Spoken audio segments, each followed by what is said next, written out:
Apakah doa kita itu didengar sama Gusti Allah? Selalu percaya bahwa Allah itu tidak mungkin tidak mendengar kita, Kak. Dosa paling besar itu kan syirik ya, Kak ya? Iya. Ya kan? Dosa paling besar itu kan menyekutukan Gusti Allah. Iya.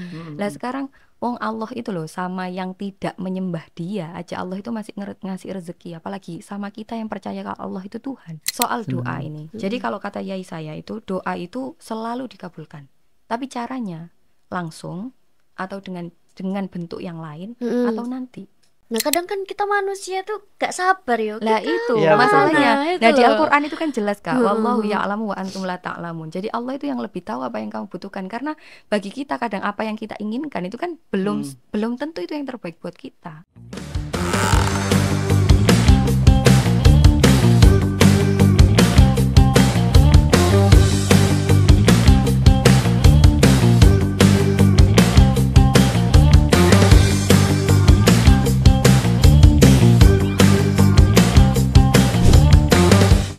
Jadi ada pernah satu momen aku tuh lagi down banget.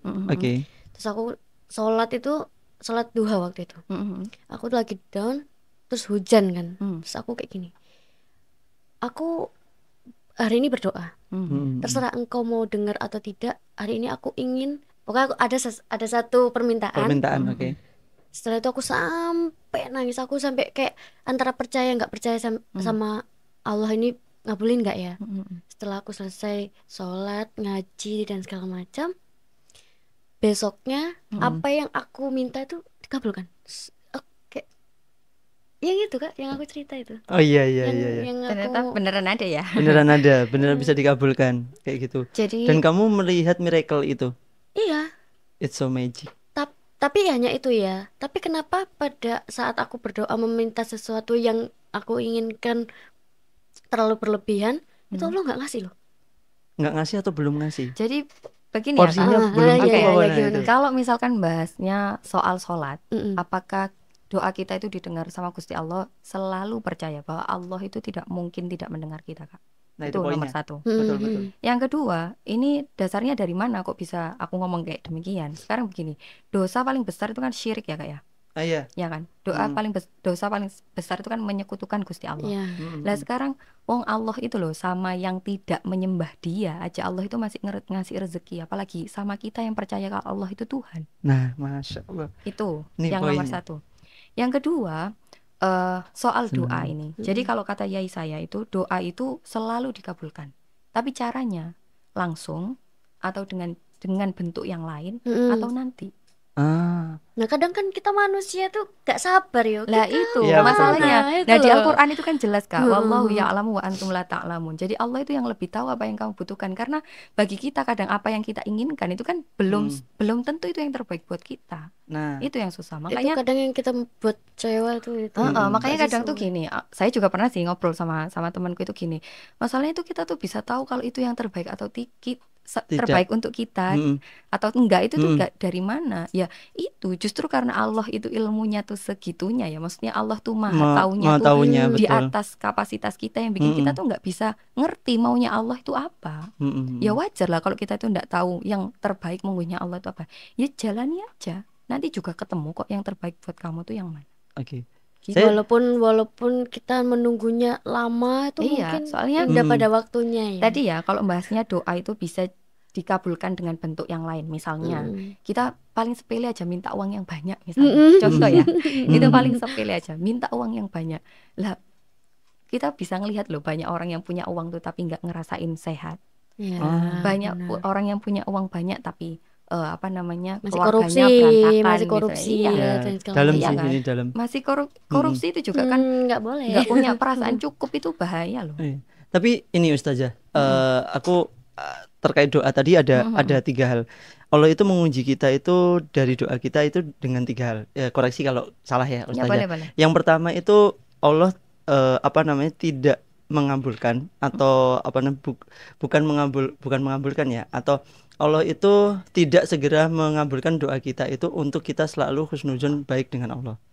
gitu. Terus yang kedua, Allah menunda sesuatu hal supaya menguji sebuah kepercayaan kita kepada Allah.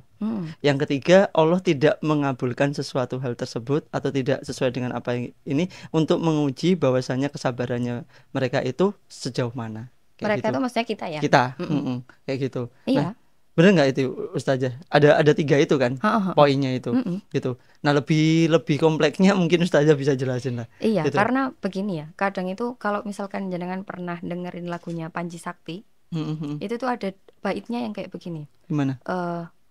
Nggak apa-apa biarkan aku menangis kalau hanya ini yang jenengan mau. Wah itu dalam banget sih. Aku pas waktu itu ngerasain sendiri karena pas waktu itu tuh ada momen 2023 itu kan ayah saya meninggal. Oke. Nah jadi sudah almarhum berarti. Iya, barusan ya ini yatim klub. Yatim klub junior tapi sama barusan ya begitu. Jadi ketika pas waktu ayah saya meninggal itu ya gimana ya, namanya kayak nggak punya harapan, nggak ngerti hidup ini harus kayak gimana dan yang lain-lain, karena ayah saya itu kan orang ring nomor 1 dalam hidup saya ya, setelah ya tentu dengan ibu saya juga. Tapi ketika itu tuh kayak aku tuh baru sadarnya itu hal-hal yang mungkin dulu tuh pernah aku rasakan, misalnya kayak difitnah orang, nggak dizolimi orang dan yang lain, hal-hal yang bikin aku tuh kayak ya Allah hidup ini kenapa berat banget sih kayak gitu tuh. Rasanya itu kayak ketika ayahku meninggal itu semua rasa sakit itu tuh kayak nggak ada rasanya Kak. Beneran. Nah tapi baru ngehnya itu ketika setelah ayahku nggak ada, prosesnya ke depannya itu aku baru menyadari ketika semua rasa sakit-sakit yang pernah aku alami di belakang, kok aku ngalamin itu lagi itu jauh lebih berat karena ayahku nggak ada. Kadang itu doa itu ya Kak, bukan karena nggak langsung dikabulin, itu ya karena Gusti Allah tuh seneng kita tuh minta terus sama dia. Iya. Gitu ya, sama kalau misalkan orang pengamen tuh ya, kalau dia lagunya enak, nyanyi enak itu kan kayak ya udah didengerin dulu baru nanti dikasih uang kan, kayak gitu. Tapi kalau udah nggak enak kan ya udahlah ndang tak kasih ndang pergi ya, bahasanya kan kayak gitu ya, sama doa itu ya kayak gitu.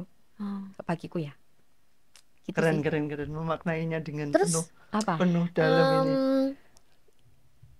Kan menurut aku ya, hidupku itu kan sudah berlika-liku ya. Iya, naik turun. Yes, anggap aja kayak roller coaster gitu lah. Iya. Menurutku, dari sejak aku kecil sampai aku sebesar ini, sampai aku punya anak, aku bisa kerja sendiri. Menurut aku kayak kenapa kok aku yang ditimpa masalah terus? Satu dari keluarga, percintaan. Kalau dibilang karirku bagus, tapi kadang anjlok lagi, gitu. Sampai aku gini, kenapa sih Allah itu selalu menguji aku dengan hal-hal yang seperti ini? Kalau memang aku tidak ditakdirkan untuk bahagia, misal satu berumah tangga, janganlah kasih cobaan aku di keluarga dan di karirku. Intinya keuangan ya. Jadi ibarat cukuplah dari yang apa tadi ya, dari percintaan keluar. Yang penting finansial dan keluargaku baik gitu. Apakah aku masih kurang bersyukur ataukah aku masih kurang melihat kebaikan yang sudah Allah kasih ke aku, kok sampai saat ini tuh aku bisa dibilang doaku yang selalu kupanjatkan, yang aku menginginkan sesuatu itu kok masih belum gitu loh. Apakah ada yang menghalangi dari dosa-dosa mungkin atau gimana gitu loh. Oke, jadi kalau misalkan bahasnya kenapa kok aku, itu juga aku pernah punya pertanyaan itu Kak. Kenapa ayahku diambil? Itu waktu itu. Dan jawabannya sebenarnya simpel sih. Ya karena Allah memilih kamu, udah. Aku sampai gini, ya Allah, aku tuh sekuat apa sih di mata Allah tuh? Sekuat apa gitu loh. Kok makin kesini nih kayak antara ya berat, ya nggak berat gitu loh. Jadi kenapa gitu loh. Soalnya gini Kak, kalau misalkan bahasnya kalau Allah sudah memilih kamu itu selesai sudah ya, karena begini, bagi Allah itu ketika kamu mampu, ya wes, nggak ada yang bisa memberikan jaminan lebih masuk akal atau lebih nyata atau lebih bisa dipertanggungjawabkan selain Gusti Allah. Kalau misalkan ada orang nih merasa hidupnya kok berat banget habis ini. Iya, betul. Sebenarnya Kak, semua orang di dunia ini tuh menderita sebenarnya. Deritanya beda-beda aja. Serius dah. Nggak ada orang yang benar-benar enak gitu, nggak ada. Beneran. Sekelas istri Rasulullah aja. Wah, itu perjuangannya dohir batin, sampai bahkan ketika Sayyidah Khadijah itu pas untuk bisa memberikan segalanya untuk dakwah Rasulullah itu kan beliau bilang kayak begini kan, bahkan ketika aku sudah meninggal, aku sudah wafat dan Rasulullah masih membutuhkan aku, tulangku masih bisa dipakai, itu silakan. Ya saking perjuangannya istri-istri Rasulullah itu segitunya. Anak-anaknya Rasulullah, apalagi sekarang kita jadi anaknya kiai aja, rasanya tuh seberat itu gitu loh, untuk bisa punya tanggung jawab ngemban dan yang itu lainnya, ya. kan menjaga marwah orang tua dan pesantren, apalagi jadi anaknya Nabi. Gila nggak sih kayak begitu ya. Sama ketika ketika kita merasa kok hidup ini kok segitunya berat, ya sebenarnya yang lain juga berat Kak, sebenarnya beratnya beda aja. Makanya kadang orang tuh ngelihatnya nih, aku misalkan contoh ya, wah enak nih kamu mah cantik, Sawang bisa Sinawang sekolah kayak gitu-gitu. Ya kan orang kan nggak ngerti, misalnya aku susah, misalkan contoh sampai sekarang aku gak endang menikah misalnya kan, berarti ada sesuatu yang bikin aku tuh nggak semudah teman-temanku untuk mencari jodoh misalnya atau apa ya, kayak gitu ya. Sawang Sinawang aja sebenarnya kalau bagiku ya. Iya Gitu ya, sih. betul. Jadi yang membuat dia bisa terlihat enak di mata orang-orang itu adalah rasa syukurnya masing-masing, yang tidak memperlihatkan sebuah masalah yang dia derita sebenarnya. Bener banget. Karena perahunya kan masing-masing. Iya ya, contoh nih kayak kakak ini, wah kelihatannya enak ya, masih muda, punya mobil kayak gitu-gitu kan. Ya kan orang nggak tahu ya dia mikir apa gitu kan, kita nggak ngerti. Di malam harinya dia mikir apa untuk besok, nggak ada yang ngerti. Padahal bebannya dia juga banyak kan, harus mencukupi nafkah orang-orang ini gitu. Itu contoh ya, kayak gitu sih Kak. Yang penting mah ini aja sih, kalau aku ngelihat orang-orang yang mungkin ya, misalkan dalam kasus ini adalah kakak yang mungkin dari segi percintaan belum beruntung, terus keluarga juga mungkin tidak seperti yang lain, atau tidak seperti keluargaku misalnya, dan lain sebagainya, ya itu karena kakak keren aja sih, beneran. Orang yang bisa melalui itu dengan baik ya bahasanya, ketika dia berada di kemenangan, kalau aku menyebutnya dengan diksi kemenangan itu ya, ketika dia bisa sabar dengan semua yang Allah beri, tapi tetap berada di koridornya. Dalam artian apa yang sudah Allah beri itu tidak menjadikan dia jauh dari Gusti Allah. Itu sumpah keren banget. Masuk surga kau lebih dulu Kak daripada aku. Sumpah deh. Kalau menurutku ya, kalau menurutku. Tinggal bagaimana prosesmu. Tiap hari ya Allah, ya Allah. Iya, harus begitu. Sama Kak, aku juga kayak gitu sih. Sama. Kita semua mah penderita. Gak ada yang gak menderita di dunia ini. Nanti kalau sudah di akhirat insya Allah gak ada yang menderita ya. Amin. Itu mendalam banget ya pembahasannya ya, sampai itu jawaban pertanyaan yang pertama ini, belum yang kedua itu kayak gimana? Apalagi langsung ditanya lagi apa? Boleh. Bebas. Boleh. Berapa menit? 36 masih. Lanjut lagi ya berarti ya. Durasinya sampai berapa Kak? 40 atau 45 ya biasanya. Kita sampaikan di situ gitu. Gak apa-apa.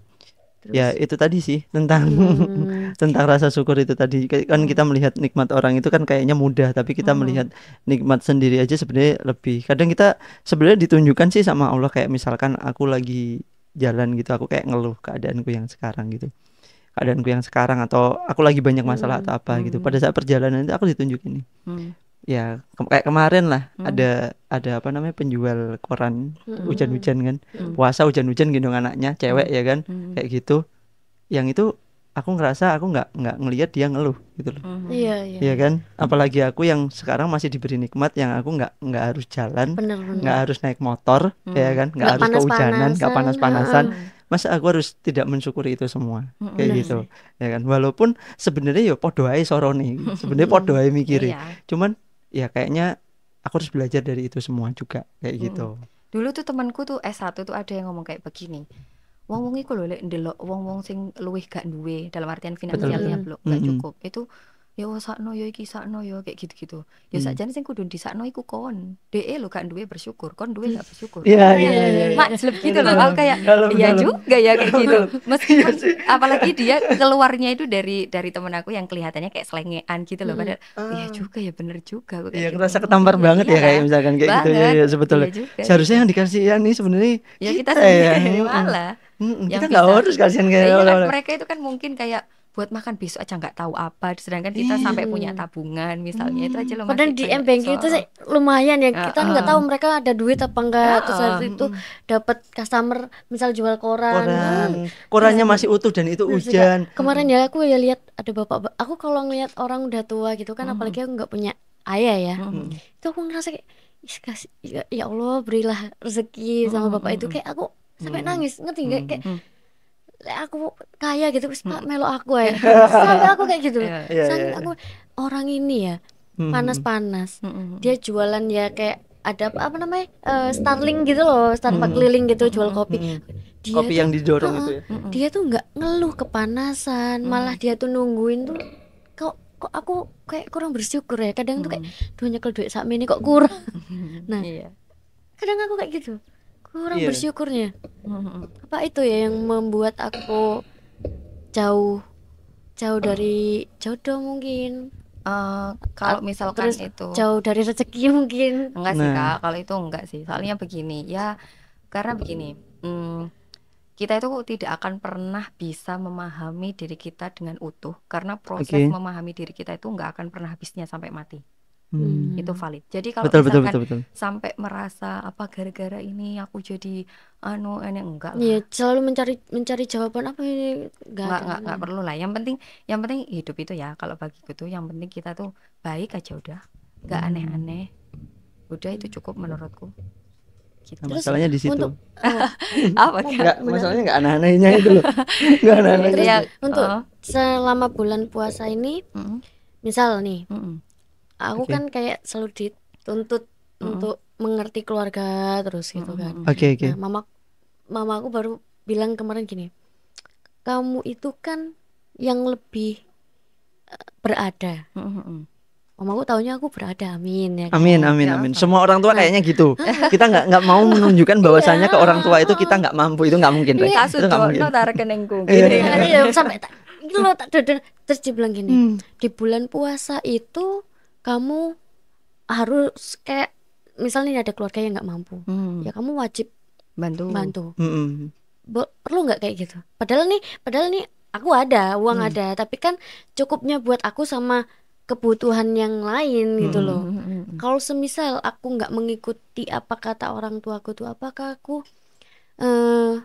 berdosa atau tidak atau gimana? Jadi begini, kalau misalkan Mbak, ini seru nih.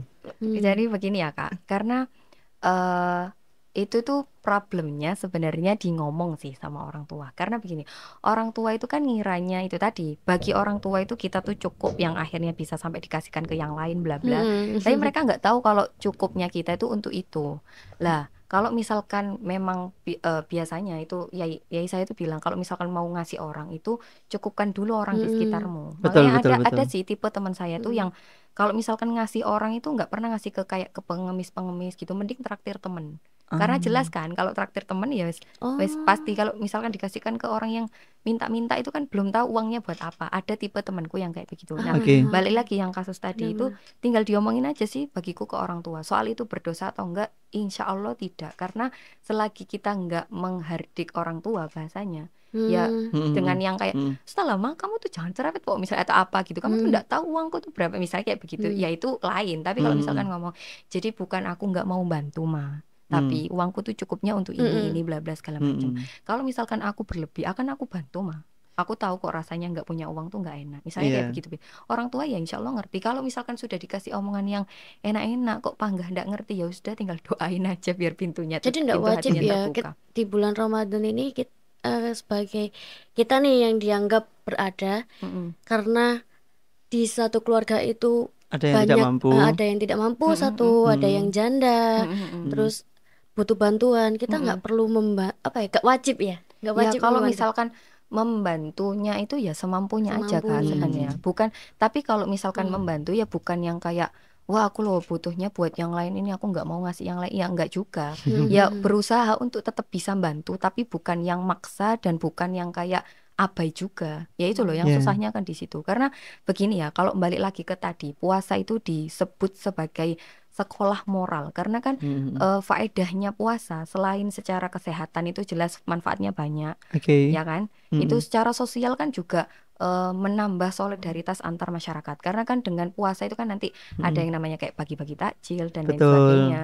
Nah kayak buka begitulah. bersama untuk Bahasnya menambah lagi soal keakraban. sedekah kayak gitu-gitu kan. Ya sebenarnya kalau misalkan Ramadan itu diartikan hanya sekedar berbagi doang, ya itu kurang pas sih. Karena ya kalau Ramadan itu ya berbagi kebaikan sebenarnya, ya baik aja. Karena kalau tadi ya temanya itu soal Ramadan sebagai momentum perubahan. Nah gini, momentum perubahan itu gini, ini kemarin ada status teman saya tuh yang bagus itu, dia bilang begini, gimana? Jangan sampai kita itu menuhankan Ramadan. Iya, Karena betul. mau Ramadan atau tidak Tuhan kita tuh sama. Aku sudah pernah bilang ya kayak Iya kemarin, tapi belum sempat masuk segmen. Oh ya, nah itu bagus menurutku karena begini, aku sampai pertama kali baca agak makdek juga karena kita tuh kayak jadi orang baik banget menghindari segala dosa, benar-benar memperbanyak pahala bla bla segala hanya di bulan Ramadan.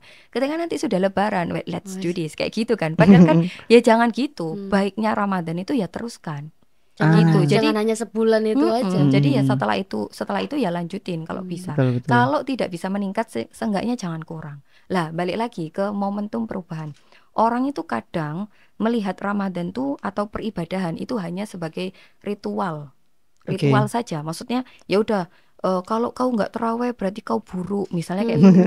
Jangan begitu, nggak semua orang tuh berkesempatan harus terawih masalahnya. Makanya sunnah ya. Iya, ya maksudnya begini, contoh nih.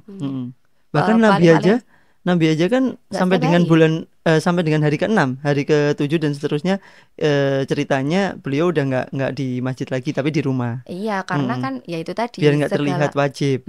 Biar nggak jadi wajib hukumnya. Nah, sekarang kalau misalkan bahasnya terawih nih, orang itu kan kadang konku kapan mana terawih gak Ramadan bla bla segala macam. Kadang kan nggak semua orang berkesempatan terawih. Balik lagi misalkan contoh satpam nih yang nggak bisa terawih yang di kena jam shift. itu, pekerjaan yang kena shift. Nggak hanya Pak Satpam tok semua. Terus lagi misalkan ada orang tuh yang pas waktu Ramadan tuh mempengaji tok tapi nggak nyari uang buat anaknya. Lo itu ya salah juga. Karena nyari uang itu wajib. Sama wajibnya dengan puasa. Jadi ya harus balance. Intinya kayak gitu. Kalau lagi kakak pas waktu telepon itu kan bilang, maksudnya kayak Ramadan ini loh buat orang-orang yang mungkin bukan santri misalnya, atau yang nggak pernah sekolah madrasah misalnya, itu harus memaknai Ramadan tuh dengan apa? Kakak kan waktu itu bilang gitu kan ya. Tanya. Jadi begini, sebenarnya Ramadan itu dijadikan momen untuk melakukan kebaikan. Terlepas dari kamu tuh santri atau bukan, sekolah di madrasah atau bukan, selagi kau baik, ya udah. Nah itu poinnya. Baik poinnya aja. Soalnya begini, kalau kata Gus saya itu dia bilangnya kayak begini, santri itu nggak harus dia yang lahir dari pondok pesantren. Santri itu selagi dia yang terus melakukan kebaikan, yaitu santri. Karena hakikatnya santri itu kan mencari atau menggali untuk bisa menjadi baik. Ya kalau kau meskipun bukan santri terus ngelakuin baik, ya kau santri juga. Ya sama, kalau kau santri tapi kelakuanmu kayak dajjal, ya kau bukan santri. Bahasanya kayak begitu. Makanya ya kalau misalkan orang tuh ngelihatnya Ramadan tuh harus yang ngelakuin ritual peribadahan banyak bla bla, nggak perlu yang kayak gitu aja. Yang kemarin misalnya ngomongnya kotor, bulan Ramadan jadi nggak kotor, itu kan sudah baik dan diteruskan lagi. Udah ngerem itu semua gitu. Yang biasanya gibah gitu, jangan gibah. Soalnya banyak orang itu yang sholatnya penuh, puasanya penuh, tapi masih ngerasani orang, masih mangkelan sama orang, iri dengki, itu berat kan. Ya justru bagiku ya, tirakat itu yang susah itu bukan ritual doang, maksudnya sholat, puasa, kayak zikir apa-apa. Yang berat tuh bukan itu, tapi tirakat hati itu yang susah. Bikin kita tuh ndak suudzon sama Gusti Allah, nggak mangkel sama orang, nggak ngefitnah orang, nggak ngambil keuntungan dari orang. Wah itu berat, karena kita singgungan terus kan sama orang. Makanya tadi pas kakak bilang kita tuh jangan suudzon sama Gusti Allah, ya karena benar Allah itu akan sesuai dengan apa yang kita ingin, yang kita percaya. Ana inna dzoni abdi itu real. Betul. Gitu. Jadi ya itu tadilah tirakat hati itu yang susah. Meskipun bukan berarti kayak wah berarti kalau misalkan tirakat Senin Kemis itu buruk, ya enggak, tetap baik ya. Kamu jangan salah ya. Nanti aku digoreng lagi. Begitu ya kan, apalagi netizen tuh ya Allah jarinya kenapa licin banget ya, gak ada kerjaan gitu. Gitu ya. Tetap baik, tapi maksudnya ya itu tadi tuh diimbangi lah dengan hal-hal yang sifatnya lebih konkret gitu. Kalau sholat itu kan orang nggak perlu tahu ya, tapi kalau nggak ngerasain itu kan orang itu kelihatan gitu. Itu sih, betul. Gak usah ngerasani pakai mulut ya. Kadang gerakan Wah, tubuh itu yang bahaya. Soalnya kadang cewek itu kayak misalkan gini doang gitu Iya, udah ngerti udah ya ngerti, kan. ya. Kadang itu Iya, cuma bener. gini. Jarum jam 2 gitu. Udah Maksud paham. apa ya kan? Iya, Misalnya paham. bajunya kurang apa atau misalkan lipstiknya nggak matching itu. Sama aja ya, itu Aduh, sama aja ya kayak Allah, gibah ya berarti ya. Ya sebenarnya kan gibah itu kan membahas sesuatu yang anu tuh kan, yang nyata. Kalau bedanya fitnah itu kan memutarbalikkan fakta. Kalau fitnah Apa itu yang nggak tadi terjadi diada-adain. Tapi kalau misalkan gibah itu kan bahas yang sekiranya orang itu tuh nggak berkenan. Betul. Bahkan kalau berkenan pun ya kalau bisa jangan lah. Ngapain sih bahas orang? Uripmu ya lebih soro sayang. Oh jangan baik gitu. Ingat sayang, jangan no. Ya. Jangan gibah. Tapi like gak gibah itu kayak rasanya hidup normal tuh kok nggak enak. Iya memang Kak. Masalahnya Enggak. makan daging saudara itu kan lebih yummy ya daripada Lebih. makan KFC. Boleh nyebutin nggak ini? Nggak apa-apa biar di endorse nanti sama KFC. Ya, amin. Oke, nggak kerasa udah hampir 1 jam kayaknya. Ya, hampir 1 jam. 50. 50. Sudah 50 menit. Sudah 50 menit kita pembahasan. Kita break dulu, kita rehat, terus kemudian kita atur lagi ya obrolannya dan lain sebagainya. Yang jelas intinya di sini kita pada perahu yang sama sebenarnya, cuman ombak kita yang berbeda, ya kan? Dan arahnya juga ya. Jadi ya bukan masalahnya yang besar, tapi ya sabarnya kita aja yang harus diperluas kayak gitu. Ustazah ada lagi mungkin yang mau disampaikan? Sebenarnya sudah ya. Oh ya, ada gini. Gimana? Semoga yang saya sampaikan ini bermanfaat. Kalaupun misalkan tidak bermanfaat, ya jangan diambil. Karena segala yang keluar dari mulut saya ini, kebenaran ini bukan menjadi representasi diri saya. Jadi kalau misalkan ada baiknya dari mulut saya, ya itu semua datangnya dari Gusti Allah lewat saya, gitu aja. Jadi biar kalian nggak perlu menuhankan saya gitu. Itu takut saya nanti. Bahaya saya manusia juga. Kadang ada yang bilang mulutmu harimaumu. Iya, kan? betul. Salamatul insan fi hifdzil lisan, itu yang berat. Nah, itu. Masyaallah. Arabnya itu yang aku nggak bisa ngikutin. Gak apa-apa kan nanti kalau semua kau bisa Arabnya aku sepijop Kak. Ya teman-teman. Iya, seru. Masya Allah, betul. Aku harus banyak belajar ya. Aku pengen yang kayak gitu tuh. Cuman harus ada gelarnya MAG juga sih, biar orang bisa percaya. Soro kawan. Ya semoga. Indonesia percaya akan titel seseorang bukan dari ilmu seseorang. Kadang mereka itu Dari ini. gelar. Bukan, mereka itu hanya mendengar, ya kan? Nasihat itu dari siapa yang berbicara, bukan dari apa yang mereka bicarakan. Kadang kayak gitu. Makanya kan nggak semua orang bisa ngerti untur makola wala tantur mangkola, itu berat Kak. Jadi lihatlah yang diucapkan, jangan melihat siapa yang mengucapkan. Kan betul. Intinya pada segmen hari ini ya itu tadi sesuai dengan pembahasan. Tonton sampai akhir video ini, tunggu segmen berikutnya. Sampai ketemu di Relung Hati. Saat pikiran tak lagi sejalan dengan hati. Assalamualaikum. Terima kasih.